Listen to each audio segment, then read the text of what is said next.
Hey, what's up guys? In this video, I'm going to show you how to adjust your headlights on a 2017 Honda Accord. If you've noticed that your headlights are uneven and you want to level them out, I'm going to show you how to do it. So first thing you want to do is come over and turn on your headlights.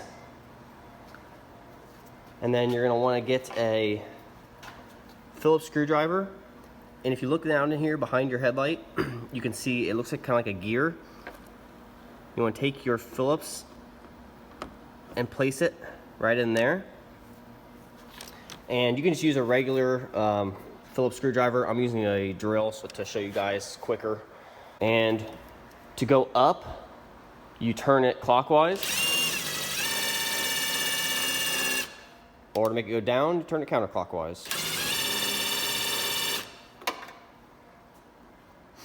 But that's it guys, that's how you adjust your headlights. Thanks for watching.